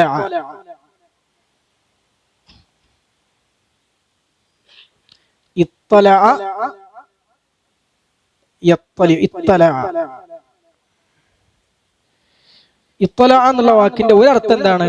ഇത്തല എന്നുള്ള വാക്കിന്റെ ഒരർത്ഥം അത് പാളി നോക്കുക എന്നുള്ള അർത്ഥമാണ്. എത്തി നോക്കുക, പാളി നോക്കുക. വേറൊരർത്ഥം എത്തപ്പെടുക എന്നൊരർത്ഥമുണ്ട്. അത് എത്തുക, അത് കടന്നെത്തുക എന്നൊരർത്ഥം കൂടി എന്തിനുണ്ട്? ഇത്തല എന്നുള്ള വാക്കിന് നമുക്ക് കാണാൻ സാധിക്കും. അപ്പം അത് എത്തി നോക്കും, അല്ലെങ്കിൽ അത് കടന്നെത്തും അല്ലേ? എവിടെയാണത് എത്തി നോക്കുക? എവിടെയാണത് കയറി ചെല്ലുക? അലൽ അഫ്ഇദതി. എന്താ അഫ്ഇദത്ത് പറഞ്ഞാൽ? അപ്പൊ നമ്മള് തെത്തലി ആയത് എങ്ങനെ? ഇത്തല എന്ന് പറഞ്ഞാൽ എന്താ? എത്തി നോക്കി അല്ലെങ്കിൽ കടന്നു ചെന്നു. എത്തലിയോ എന്ന് പറഞ്ഞാൽ എത്തി നോക്കുന്നു അല്ലെങ്കിൽ കടന്നു ചെല്ലുന്നു. അപ്പൊ തെത്തലി ആയത് എങ്ങനെ? നാറ് സ്ത്രീലിംഗാണ്. നാറ് സ്ത്രീലിംഗ ആയതുകൊണ്ട് എത്തലി എന്നുള്ള പുല്ലിംഗത്തിനാണ് പറയാ. മുദക്കറിനാണ് എന്ത് പറയാ?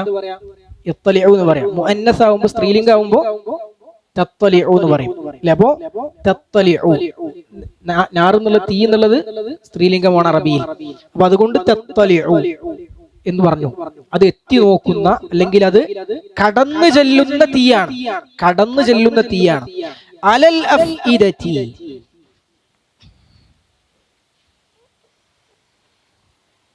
എന്താണ് അലൽ അഫ്ഇദതി എന്ന് പറഞ്ഞാൽ?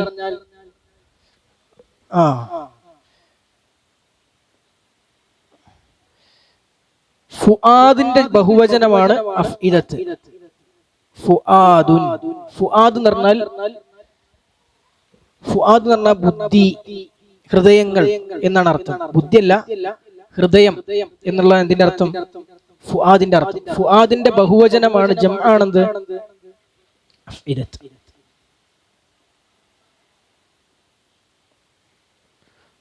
ഫുആദ് ബുദ്ധി, അതിന്റെ ബഹുവചനം അഫ്ഇദത്ത്. അപ്പൊ അത് എവിടെ എത്തുന്ന പറയണത്? ഹൃദയത്തിലെത്തും. ഇനി ഫുആദിനെങ്ങനെ? ഫുആദ് എന്ന വാക്കിന്റെ ശരിക്ക് പിന്നെ ഹൃദയത്തിന് ഫുആദ് എന്ന പേര് വരാൻ കാരണം എന്താ വെച്ചാൽ, ശരിക്ക് ഫഅദ് എന്ന വാക്കിൽ നിന്നാണ് എന്ത് വരുന്നത്? ഫുആദ് വരുന്നത്. ഫഅദ് എന്ന വാക്കിന്റെ അർത്ഥം ചൂടുള്ളത് എന്നർത്ഥം. ചൂടുള്ളത്, യദുല്ലു അലാ ഹുമ്മ വശിദ്ദത്തി ഹറാറ, പനി, ശക്തമായ ചൂട് എന്നൊക്കെയാണ് എന്തിന്റെ അർത്ഥം? ഫഅദ് എന്ന വാക്കിന്റെ അർത്ഥം. ആ പദത്തിൽ നിന്നാണ് എന്ത്? ഫുആദ് എന്ന വാക്ക് വരുന്നത്. അപ്പൊ എന്തുകൊണ്ടാണ് ഫുആദിന്, ഹൃദയത്തിന് ആ പേര് വന്നത്? ഹൃദയത്തിന് ചൂടുള്ളത് കൊണ്ടാണ്. ഹൃദയം എപ്പോഴും ജ്വലിച്ചു നിൽക്കുന്നതായത് കൊണ്ടാണ്. മനുഷ്യന്റെ ഹൃദയം, ജീവനുള്ള ഒരു മനുഷ്യന്റെ ഹൃദയം ഉണർന്നു നിൽക്കുന്ന, ചൂടുള്ളതായിരിക്കും. അതുകൊണ്ടാണ് എന്ത് പേര് വന്നത്? ഫുആദ് എന്ന വാക്ക് അതിനെ ഉപയോഗിച്ചത്. അപ്പൊ അത് എവിടെ വരെ എത്തും? ആ നരകത്തിന്റെ തീയും മനുഷ്യരുടെ ഹൃദയങ്ങൾ വരെ കടന്നു ചെല്ലും. ഹൃദയങ്ങളിലേക്ക് വരെ തീ കടന്നു ചെല്ലുന്ന തീയാണ് നരകത്തിന്റെ തീ. അല്ലാഹു സുബ്ഹാനഹു വ തആല നമ്മെ കാത്ത് രക്ഷിക്കുമാറാകട്ടെ എന്ന് അല്ലാഹു സുബ്ഹാനഹു വ തആല പറയാണ്. ഇതത്വലിഉ അലൽ അഫ്ഇദ. എന്നിട്ട് അല്ലാഹു സുബ്ഹാനഹു വ തആല പറയാണ്, അപ്പോ എന്താണ് ഹുത്തമാന്നും അവർ ഹുത്തമയിൽ എറിയപ്പെടുന്നു, എന്താണ് ഹുത്തമ അള്ളാഹുവിന്റെ കത്തിക്കപ്പെടുന്ന തീയാണെന്നും അതുപോലെ ഹൃദയങ്ങൾ വരെ എത്തുന്ന തീയാണെന്നും പറഞ്ഞു. ഈ അല്ലാഹു സുബ്ഹാനഹു വ തആല പറയാണ്, ഇന്നഹ അലൈഹിം മുഅ്സദതുൻ. ആ നരകമുണ്ടല്ലോ, അതെന്താണ്? അലൈഹിം മുഅ്സദതുൻ, അത് അവരുടെ മേൽ അടക്കപ്പെട്ടതാണ്.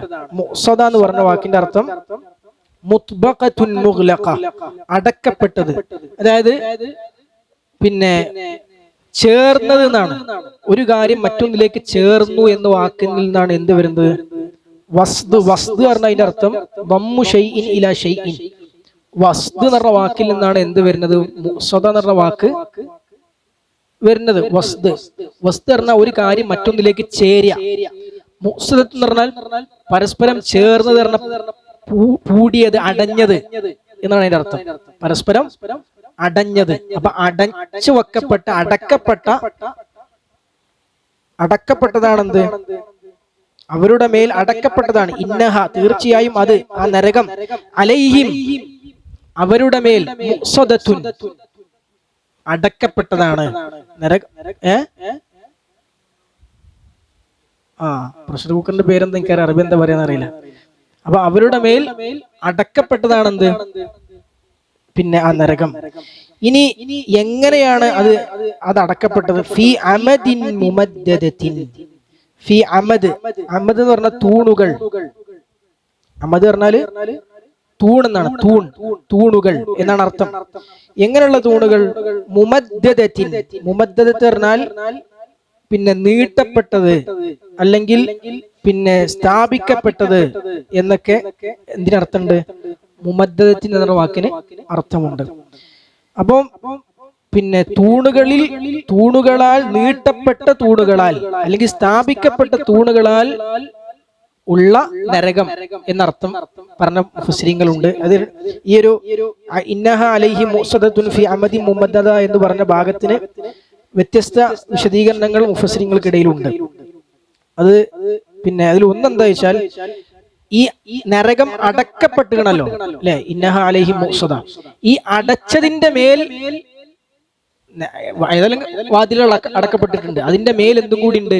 തൂണും കൂടിയും വെച്ചിട്ടുണ്ട്. ഒരു വാതിൽ അടച്ചിട്ട് അത് തുറക്കാതെക്കാൻ വേണ്ടി പുറത്ത് വേറൊരു കമ്പിയും കൂടിയും ആഞ്ഞിടിച്ച എങ്ങനെ ഉണ്ടാവും? അത്രയും അടച്ചു. അങ്ങനെ വിശദീകരിച്ച പണ്ഡിതന്മാരെ നമുക്ക് കാണാൻ സാധിക്കും. അത് വാതിലുകൾ തൂണുകളാൽ അടക്കപ്പെട്ടിരിക്കുന്നു എന്നർത്ഥം. അതിന്റെ വാതിലുകൾ തൂണുകളാൽ അടക്കപ്പെട്ടിരിക്കുന്നു. അപ്പോ ആ ലോക്ക് കുറച്ചും കൂടി ശക്തി കൂടി അങ്ങനെ അടക്കപ്പെട്ടതാണ് എന്ന് പറഞ്ഞ പണ്ഡിതന്മാരെ കാണാൻ സാധിക്കും. അതാണ് വലിയൊരു ശതമാനം പണ്ഡിതന്മാരെ അഭിപ്രായമാണ് പറഞ്ഞത്. അതുപോലെ തന്നെ അപ്പൊ അത് എന്തിനു വേണ്ടിയിട്ടാണ്? തടവറയുടെ ഉറപ്പ് ശക്തമാക്കുക. അങ്ങനെ അത് കാണുമ്പോൾ അവർക്ക് അത്രയും മനസ്സിൽ പ്രയാസം ഉണ്ടാവുക എന്നുള്ളതാണ്. അതുപോലെ തന്നെ വേറൊരു പിന്നെ അർത്ഥം എന്താ വെച്ചാൽ, മുമദ്ദദ എന്ന് പറഞ്ഞാൽ എല്ലാ വശങ്ങളിലേക്കും കോണുകളിലേക്കും നീട്ടപ്പെട്ടത്. അതായത് ഈ അടവ് എല്ലാ ഭാഗത്തുകൊണ്ടും ഒരു ഗ്യാപ്പും അവർക്കില്ല പോകാൻ. എല്ലാ നരകത്തിന്റെ എല്ലാ വശത്തിലേക്കും എന്ത് ചെയ്തിട്ടുണ്ട്? നീട്ടപ്പെട്ട തൂണുകളാണ്. അങ്ങനെയുള്ള അടവാണ് നരകത്തിന്റെ അടവ്. ഒരു ഗ്യാപ്പും അവർക്ക് പുറത്തു കടക്കാൻ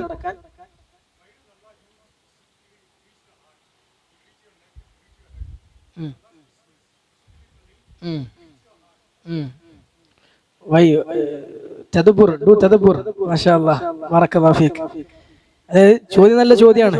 അതായത് മനുഷ്യനെ നെഞ്ചിന്റെ മേലെ കഴുത്തുണ്ട്, തലയുണ്ട്, മുഖമുണ്ട്, തലൊക്കെ ഉണ്ടല്ലോ. അപ്പൊ അവിടെ ഒന്നും എത്തുന്നു പറയാതെ ഹൃദയത്തിൽ വരെ എത്തുന്നു പറയാൻ കാരണം എന്താണ്? എന്തായിരിക്കും? മേലക്കെത്തിയ കൂടുതൽ ശക്താവൂലേ? മേലക്കെത്തൂല എന്ന് ഏതായാലും അർത്ഥം ഉണ്ടാവില്ല. നരകത്തിന്റെ തീ തലന്റെ മേലെ അല്ലെ, പിന്നെ തലന്റെ മേലക്കൊക്കെ എത്തും. പക്ഷേ എന്തുകൊണ്ടാണ് ഹൃദയം വരെ എത്തും എന്ന് പറയാൻ കാരണം? തലന്റെ തലക്കൂലേ ഉള്ളു. എന്താ ഇതിന്റെ കാരണം?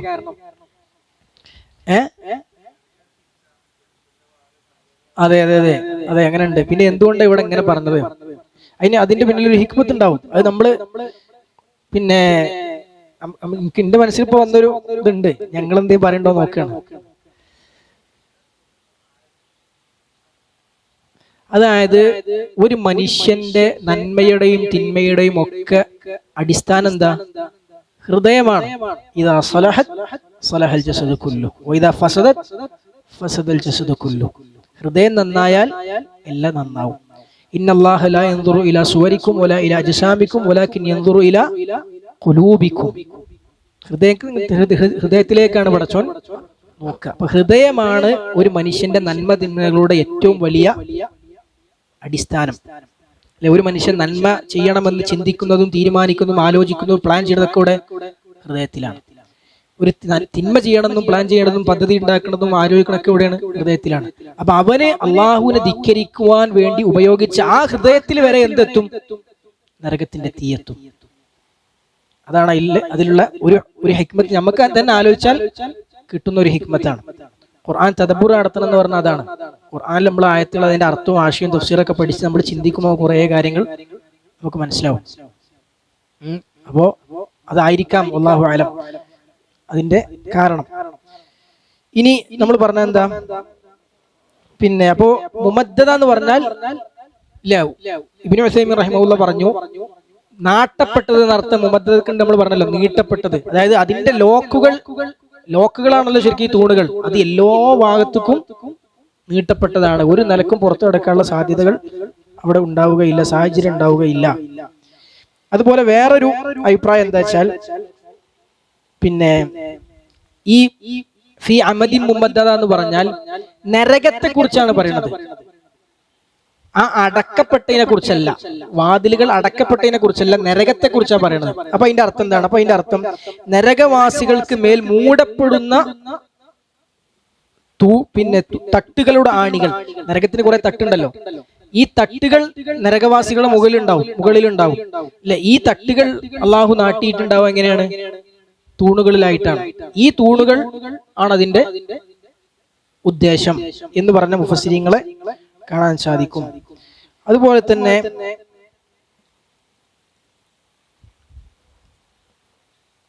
വേറൊരു വിശദീകരണം എന്താ വെച്ചാൽ, നരകവാസികളെ കുറിച്ചാണ് തൂണുകൾ എന്ന് പറഞ്ഞത്. നരകവാസികൾ തൂണുകളിൽ ബന്ധനസ്ഥരായിരിക്കും. നരകവാസികൾ തൂണുകളിൽ ബന്ധനസ്ഥരായിരിക്കും. അങ്ങനെയാണ് നരകത്തിൽ ശിക്ഷിക്കപ്പെടുക എന്ന് പറഞ്ഞ മുഫസ്സിരീങ്ങളെ കാണാൻ സാധിക്കും. അതുപോലെ തന്നെ വേറൊരു വിശദീകരണം പറയുന്നത് വെച്ചാല്, നമ്മളിപ്പോ പറഞ്ഞ പോലെ പിന്നെ നരകം ആ തൂണുകളിലാണ്. ഇപ്പൊ ഏതുപോലെ ഇങ്ങനെ തന്നെ ചില പണ്ഡിതന്മാർ പറഞ്ഞു കാണാൻ സാധിക്കും. ഇബ്നു ആശൂർ റഹിമഹുള്ളാഹ് പറഞ്ഞു കാണാൻ സാധിക്കും, ഇറച്ചി ചൂടാൻ വേണ്ടി തൂണുകൾ നാട്ടി ഇറച്ചി വെക്കൂലേ തീയിന്റെ മേലെ, ഇതുപോലെ നരകക്കാരെന്ത് ചെയ്യും? ചൂടന് വേണ്ടിട്ട് എന്ത് ചെയ്യും? തൂണുകൾ സ്ഥാപിച്ചിട്ട് തീന്റെ മുകളിൽ അവരെ സ്ഥാപിക്കും എന്ന് വിശദീകരിച്ച പണ്ഡിതന്മാരുണ്ട്.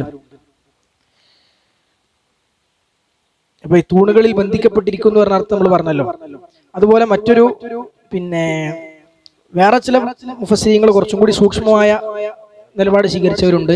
ഇത് ഏതുമാകാം, ഏതാണെന്ന് നമുക്ക് തീർത്ത് പറയാൻ ഉറപ്പില്ല. ഈ പറഞ്ഞ ഏതും ആകാം എന്ന് പറയാൻ ഇബ്നു ജരീർ അത്ബരി റഹിമഹുള്ളാഹ് ആ നിലപാടാണ് സ്വീകരിച്ചത്. ഇന്നതാണെന്ന് ക്ലിപ്തപ്പെടുത്തി പറയേണ്ടതില്ല.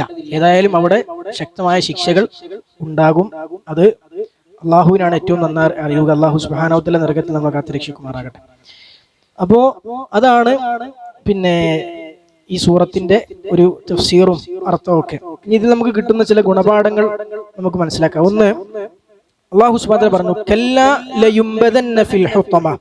അല്ലേ, ഒരിക്കലും അവൻ വിചാരിക്കുന്നത് പോലെയല്ല, ഹുതമയിൽ അവൻ എറിയപ്പെടുക തന്നെ ചെയ്യും എന്ന് അള്ളാഹു സുബ്ഹാനഹു വ തആല പറഞ്ഞു. ഇവിടെ നബദ എന്ന് പറഞ്ഞ വാക്ക് ശരിക്ക് അവരെ അപമാനിക്കാൻ വേണ്ടി അള്ളാഹു ഉപയോഗിച്ചതാണ്. കാരണം നബദ നമ്മൾ പറയാം ഒഴിവാക്കുക, എറിയുക എന്നൊക്കെയാണ് അതിന്റെ അർത്ഥം അല്ലെ. അപ്പോ ശരിക്കും നബദ എന്ന് പറഞ്ഞ വാക്ക് പ്രയോഗിച്ചതിൽ തന്നെ എന്തുണ്ട്? അവരെ നിന്ദിക്കുന്നു, അവരെ നിന്ദിച്ചുകൊണ്ടാണ്, അപമാനിച്ചുകൊണ്ടാണ് അള്ളാഹു നരകത്തിൽ പ്രവേശിപ്പിക്കുക എന്ന് ആ പ്രയോഗത്തിൽ തന്നെ പണ്ഡിതന്മാര് വിശദീകരിച്ച് പറഞ്ഞു കാണാൻ സാധിക്കും. അതായത് സത്യനിഷേധി കാഫിര്യങ്ങൾ വിചാരിക്കൽ എന്താ, എപ്പോഴും ദുനിയാവിൽ എപ്പോഴും ഒരു വിചാരിക്കും ഞങ്ങൾ ഭയങ്കര ഇസ്സത്തിലാണ്, പ്രതാപത്തിലാണ് അല്ലെ, ഞങ്ങൾ പിന്നെ നിങ്ങൾ ഇവിടെ നിന്ദ്യരാണ്.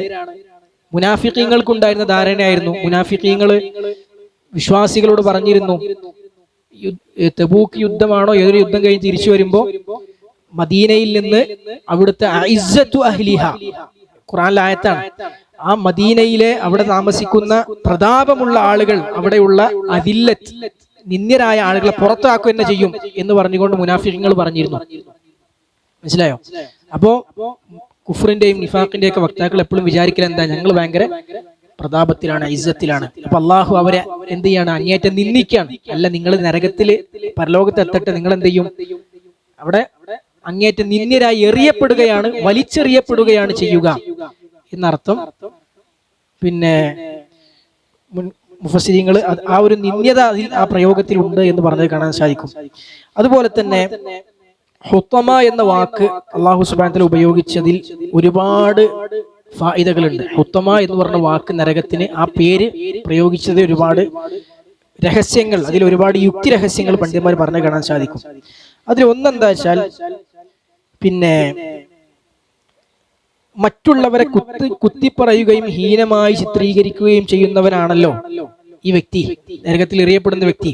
അപ്പൊ ഈ കുത്തിപ്പറയലും ഹീനമായി ചിത്രീകരിക്കലൊക്കെ ഒരു മനുഷ്യന്റെ അഭിമാനത്തെ പിച്ചി ചീന്തുകയാണ്, അഭിമാനത്തെ തകർക്കുകയാണ്, അഭിമാനത്തെ നശിപ്പിക്കുകയാണ്.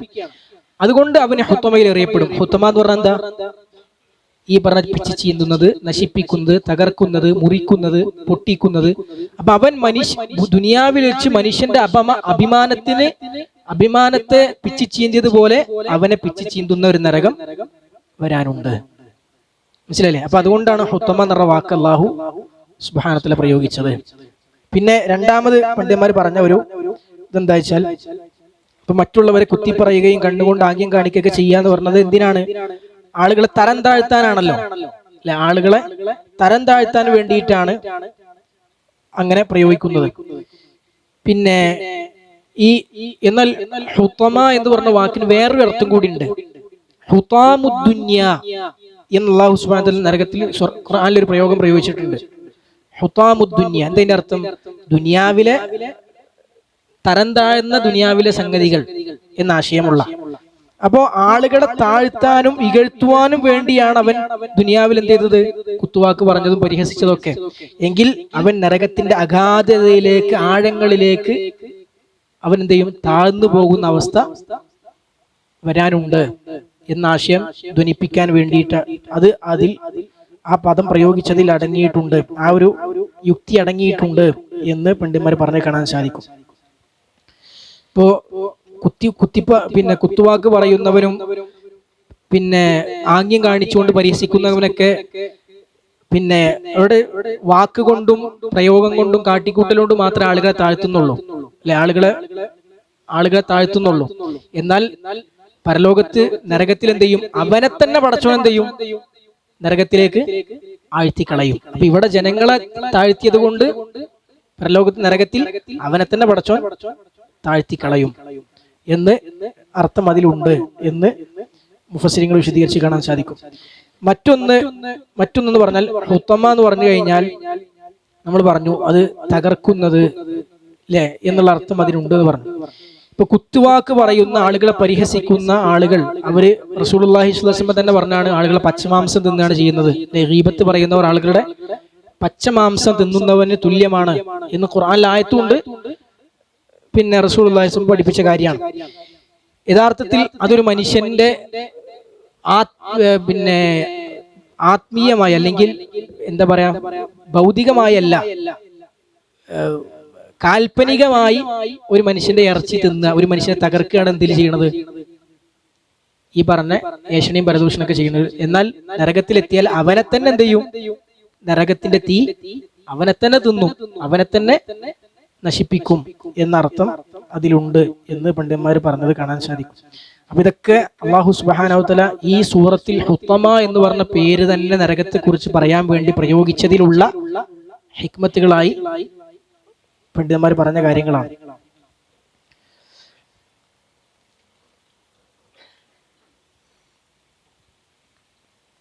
അതുപോലെ തന്നെ പിന്നെ അല്ലാഹു സുബ്ഹാനഹു വ തആല നരകത്തെ കുറിച്ച് പറഞ്ഞപ്പോൾ നാറുല്ലാഹിൽ മൂഖദ എന്ന് പറഞ്ഞു, അല്ലെ? കത്തിക്കപ്പെടുന്ന തീ, അള്ളാഹുവിന്റെ കത്തിക്കപ്പെടുന്ന തീ. ഈ പ്രയോഗത്തിൽ വെറുതെ പറഞ്ഞതല്ല എന്നാണ്. വെറുതെ അങ്ങനെ കത്തിക്കപ്പെടുന്ന, ഒരു അലങ്കാരത്തിന് കത്തിക്കപ്പെടുന്ന പറഞ്ഞതല്ല, മറിച്ച് അതിനൊരു അർത്ഥമുണ്ട്, ഒരു ഭയങ്കരമായ അർത്ഥമുണ്ട്. എന്താ അർത്ഥം? ഒരിക്കലും ആ തീ അണഞ്ഞു പോകൂല. എപ്പോഴും നിത്യമായി ജ്വലിച്ചുകൊണ്ടിരിക്കുന്ന, നിത്യമായി കത്തിക്കൊണ്ടിരിക്കുന്ന തീയായിരിക്കും നരകത്തിന്റെ തീ എന്ന് ആ പ്രയോഗത്തിന് അർത്ഥമുണ്ട്. അതാണ് നാറുല്ലാഹിൽ മൂഖദ.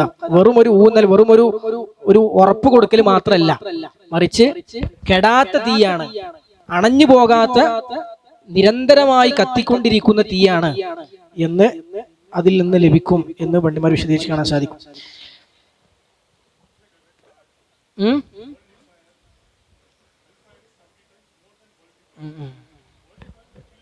യെസ്,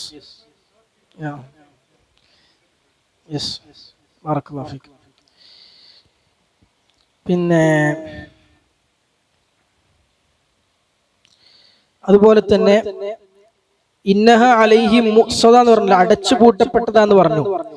അപ്പൊ ആ പ്രയോഗത്തിൽ പിന്നെ എന്തുണ്ട്? ശിക്ഷയുടെ പല വശങ്ങളിലൂടെ ശിക്ഷയുടെ കാഠിന്യത്തെ സൂചിപ്പിക്കുന്നുണ്ട്, പല പല രൂപത്തിൽ. അതിൽ ഒന്നെന്താ വെച്ചാൽ, എറിയപ്പെടുന്നു പറയണയിലൂടെ ഒരു ആഴമുള്ള സ്ഥലമാണ് നരകം എന്ന് കിട്ടും. മനസ്സിലായോ? ആഴമുള്ള സ്ഥലമാണ് നരകം. അത് വേറെ ഹദീസിലൂടെയൊക്കെ സ്ഥിരപ്പെട്ട കാര്യമാണ്. രണ്ടാമത്തെ ഒരു വശം എന്താ വെച്ചാൽ, ഭയങ്കരമായ ഒരു വശം ഉണ്ടായി. അള്ളാഹുവിന് വേണമെങ്കിൽ നരകത്തിന് വാതിൽ കൊടുക്കാതെ ചെയ്യാമായിരുന്നു, നരകത്തെ സൃഷ്ടിക്കായിരുന്നു. വാതിൽ സൃഷ്ടിക്കാതെ നരകത്തെ വേണമെങ്കിൽ സൃഷ്ടിക്കാമായിരുന്നു.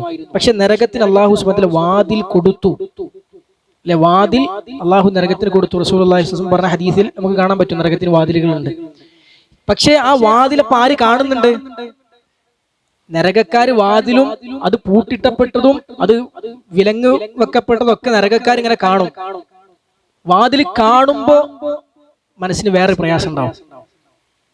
രക്ഷപ്പെടാനുള്ള വാതിൽ മുമ്പിൽ കാണുകയാണ്, രക്ഷപ്പെടാൻ ഇങ്ങനെ ആഗ്രഹിച്ചുകൊണ്ടിരിക്കും, രക്ഷപ്പെടുന്നതിനെ കുറിച്ചുള്ള ചിന്ത ഓർമ്മ വന്നുകൊണ്ടിരിക്കും. പക്ഷെ രക്ഷപ്പെടാൻ പറ്റുമോ? പറ്റൂല. അപ്പം രക്ഷപ്പെടാനുള്ള കവാടം, അടക്കപ്പെട്ട കവാടം കണ്ടുകൊണ്ടിരിക്കുന്നവന് ശിക്ഷ അധികമാണ്. അങ്ങനെ ഒരു കവാടം തന്നെ, രക്ഷപ്പെടാനുള്ള ഒരു മാർഗം തന്നെ കാണാത്ത ഒരാളെ സംബന്ധിച്ചിടത്തോളം അവനെ കുറിച്ച് മറന്നു പോകാൻ പറ്റും. രക്ഷപ്പെടുക എന്നൊരു സംഗതിയെ കുറിച്ച് അവൻ കുറച്ചു കാലം കഴിഞ്ഞാൽ മറന്നു പോകാൻ പറ്റും. പക്ഷെ രക്ഷപ്പെടാനുള്ള കവാടം മുമ്പിൽ കണ്ടുകൊണ്ടിരിക്കുന്ന ആള് രക്ഷപ്പെടുന്നതിനെ കുറിച്ച് മറക്കുവോ? രക്ഷപ്പെടുക എന്ന ചിന്ത അവന്റെ മനസ്സിൽ നിന്ന് പോകില്ല. എന്നും കാഫിര്യങ്ങളെ കുറിച്ചൊക്കെ ആലോചിച്ച് നോക്കൂ. കാലാകാലം രക്ഷപ്പെടുക എന്നുള്ള ചിന്ത ഓർമ്മ ഇങ്ങനെ വന്നുകൊണ്ടേയിരിക്കും. പക്ഷെ രക്ഷപ്പെടാൻ സാധിക്കുകയില്ല. അല്ലാഹു സുബ്ഹാനഹു വ തആല കുഫ്റിൽ നമ്മെ കാത്ത് രക്ഷിക്കുമാറാകട്ടെ. കാലാകാലം അവർ രക്ഷപ്പെടുന്നതിനെ കുറിച്ച് ചിന്തിച്ചുകൊണ്ടിരിക്കും. കാരണം അവരിങ്ങനെ വാതിൽ കാണുകയാണ്, രക്ഷപ്പെടാനുള്ള കവാടം കണ്ടുകൊണ്ടിരിക്കുകയാണ്. അപ്പം അവർക്കുള്ള ശിക്ഷ അതിലൂടെ മാനസികമായി അവരെ കൂടുതൽ എന്ത് ചെയ്യാണ്? വേദനിപ്പിക്കുന്ന ഒരവസ്ഥ അതിലൂടെ സംജാതമാകും. അതുകൊണ്ടാണ് അല്ലാഹു സുബ്ഹാനഹു വ തആല വാതിൽ വെച്ചിട്ട് എന്ത് ചെയ്തു? അതിനെ പൂട്ടിക്കളഞ്ഞു, അതിനെ വിലങ്ങ് വെച്ച് കളഞ്ഞത്. അല്ലെങ്കിൽ വാതിൽ തന്നെ ഇല്ലാതെ ചെയ്യാമായിരുന്നു. അതുപോലെ തന്നെ പിന്നെ